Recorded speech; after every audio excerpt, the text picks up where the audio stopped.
কারণ তারা এখান থেকে দাজ্জালের রাষ্ট্রটা কায়েম করতে চায়। দাজ্জালের রাষ্ট্র কোনটা হবে? এই মিশরের নীলনদ থেকে শুরু করে এই ইরাকের ইউফ্রেটিস নদী পর্যন্ত পুরা হোলি ল্যান্ডটাই তারা দখল করতে চায়। পুরো বিশ্বের যত পলিটিক্যাল অ্যাফেয়ার্স সবকিছু এই বিষয়টাকে কেন্দ্র করেই হচ্ছে। এদের যত কিছু তারা ওয়ার্ল্ডে করছে, বিগত 100 বছরে করে যাচ্ছে, এটা শুধু জেরুজালেমের জন্যে। তারা বিশ্বকে শাসন করতে চায়, ওই জায়গা থেকে তারা বিশ্বটাকে শাসন করতে চায়। আমরা গতকালকে দেখে আজকের সিদ্ধান্ত নেই, আর তারা বিগত 100 বছর থেকে প্ল্যান করে করে করে এই জায়গায় এসেছে, এই জায়নিস্টরা। এবং তাদেরকে বন্ধুরূপে গ্রহণ করতে আল্লাহ পাক আমাদেরকে নিষেধ করেছেন। কিন্তু এই কথাটা আরবের মুনাফিকদেরকে কে বুঝাবে? চতুর্দিকে বসে আছে এবং তাদের প্রত্যক্ষ সমর্থনে ওদের মসনদ টিকে আছে, চোখের সামনে রক্তের বন্যা বয়ে যাচ্ছে, আর ওরা বলছে আমরা ব্যবস্থা নিচ্ছি, আমরা এই বিষয়ে উদ্বিগ্ন, এটা মানবতা বিরোধী কাজ। এই পর্যন্ত শেষ, দ্যাটস অল, ফুল স্টপ। কারো কোনো শক্তি সামর্থ্য হলো না সবাইকে এক টেবিলে বসানোর, পণ্যগুলা বয়কট করার, ওদের উপর অর্থনৈতিক চাপ আরোপ করার, তেলগুলা বন্ধ করে দেওয়ার, পেট্রোডলার মনিটরি সিস্টেমটা অফ করে দেওয়ার।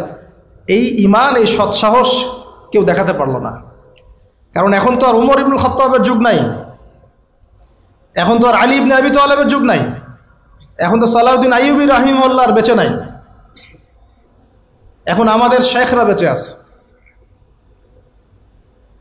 আরো অবাক হই, বাংলাদেশের মাটিতে আরো অবাক হই, এতটাই অবাক হই যে কথা বলার ভাষা হারিয়ে ফেলি, যে এরকম সিচুয়েশনেও কিছু মানুষকে দেখা যায় ওই মাজলুমদের পক্ষ না নিয়ে জালেমের পক্ষ নিচ্ছে, ঘুরিয়ে ফিরিয়ে ফতোয়া দিচ্ছে, ঘুরিয়ে ফিরিয়ে। আর সরাসরি বললেই হয় যে আমরা ইসরায়েলের টাকায় চলি, বললেই হয়। এতদূর পর্যন্ত যখন বলেছেন, এটুক বললেই তো হয়ে যায়, নিজের অবস্থানটা স্পষ্ট হয়ে যায়। না আছে ইতিহাসের জ্ঞান, না সত্যিকার অর্থে আকীদা মানহাজের জ্ঞান আছে, আর না সত্যিকারের সিরাত বোঝে, আর না দিন কায়েমের কোনো জাজবা আছে। আমাকে একটা প্রশ্ন উত্তর দেন, যদি আল্লাহ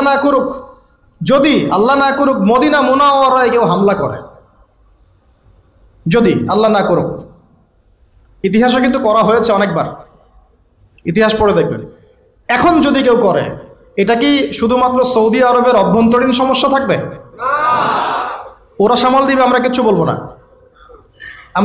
আমরা শুধু বলবো আমরা উদ্বিগ্ন, নিন্দা জানাই। আচ্ছা, হামলা করে যদি পুরো জায়গাটা, মদিনাটা দখলই করে ফেলায় এবং মদিনাবাসীকে কাটা শুরু করে, গুলি করে, ব্রাশ ফায়ার করা শুরু করে, আমরা কি বলবো এটা সৌদি আরবের অভ্যন্তরীণ সমস্যা? এটা তারা সামাল দিক।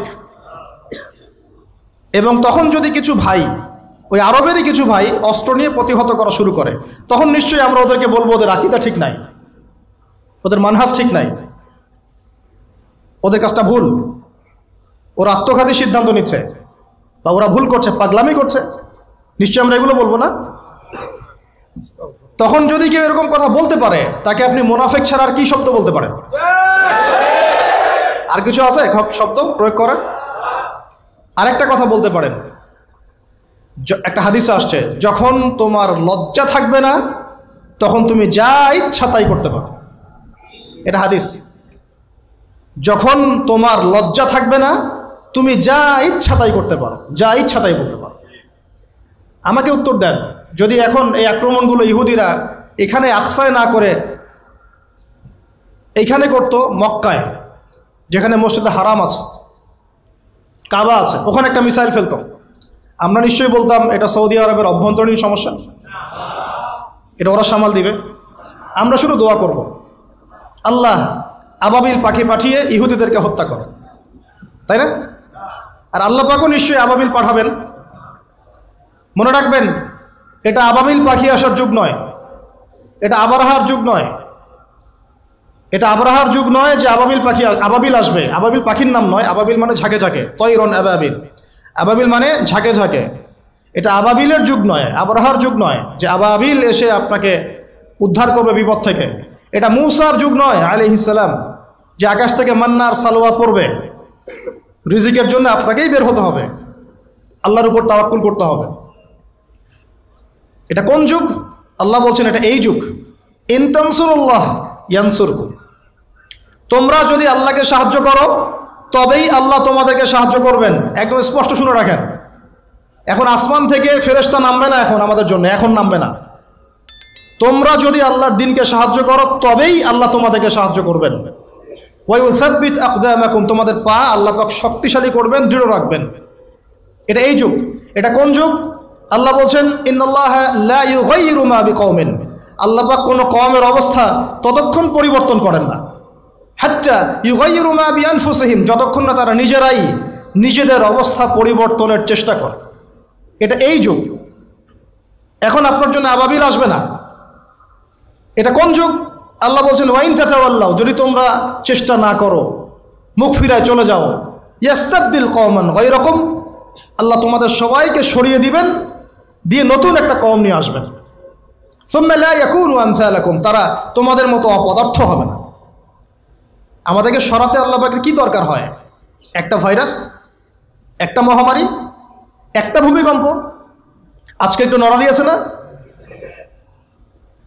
এগুলো কিচ্ছু না, এগুলো ওয়ার্নিং আসতেছে।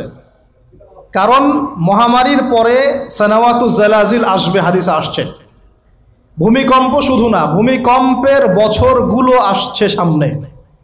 সানাওয়াতু সানা মানে একটা বছর, সানাওয়াত মানে অনেকগুলো বছর, জালজালা মানে ভূমিকম্প, জালাজিল ভূমিকম্পের বহু বছর, সানাওয়াতু জালাজিল মানে ভূমিকম্পের বছরগুলো তোমাদের সামনে আসছে। কে বলেছেন এটা? নবী সাল্লাল্লাহু আলাইহি ওয়াসাল্লাম।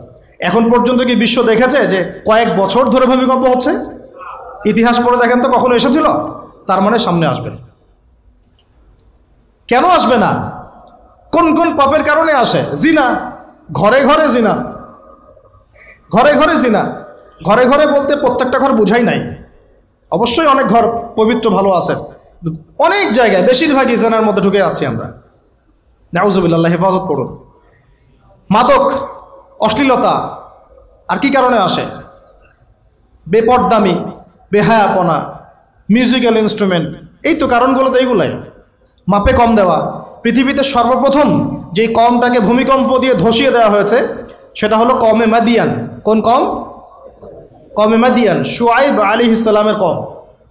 কি পাপের কারণে ভূমিকম্প দিয়ে ধসিয়ে দেওয়া হলো? তারা মাপে কম দিত।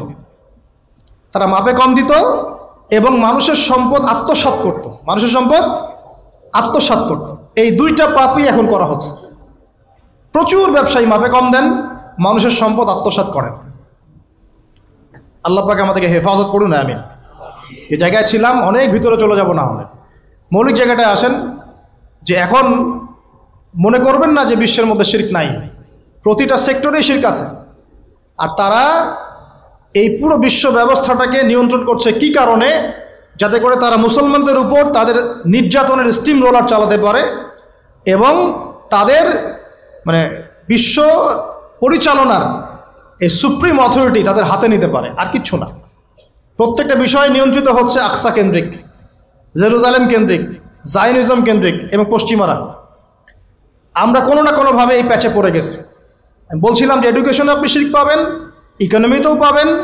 পলিটিক্স নিয়ে আমি বলতে যাচ্ছি না কথা, এটা খুব ভালো করেই আমরা জানি যে আমরা কোন পথে হাঁটছি। এগুলো আল্লাহ রাব্বুল আলামিনের খেলাফতের দায়িত্ব নয়। যা চলছে ওয়ার্ল্ডে এগুলো আল্লাহ রাব্বুল আলামিনের খেলাফতের দায়িত্ব নয়। যেহেতু প্রসঙ্গটা এসে গেছে, নসিহত স্বরূপ, শুধু নসিহত, এর বেশি কিচ্ছু করার নাই আমাদের। নসিহতটা না করলে কি হবে? আপনি আল্লাহর সামনে কালকে আমাদের দাঁড়ায় বলবেন যে আদনান ভাই আমার এলাকায় আসছিল, প্রসঙ্গটা উঠেছিল, তিনি আমাকে সতর্ক করেন নাই, আমি দাওয়াত পাই নাই। আর দাওয়াত দেওয়ার সুন্নত আল্লাহ রাব্বুল আলামিন কোরআনের সূরা তাহার মধ্যে বলেছেন। কোন সূরায়? আল্লাহ পাক কি বলেছেন শুনুন। আল্লাহ পাক বলছেন ইযহাবা ইলা ফিরআউন, তোমরা দুজন মুসা আর হারুন তোমরা ফিরআউনের কাছে যাও। কার কাছে? ইযহাবা ইলা ফিরআউনা ফাইন্নাহু তাগা, সে সীমা লঙ্ঘন করেছে।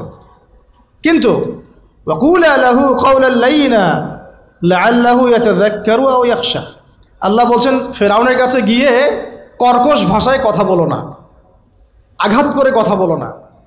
ঠিক আছে, আমরা যেটা করি অনলাইনে অফলাইনে, খুব কর্কশ ভাষায় কথা বলি, আঘাত করে কথা বলি, এটাকে সওয়াবের কাজ মনে করি।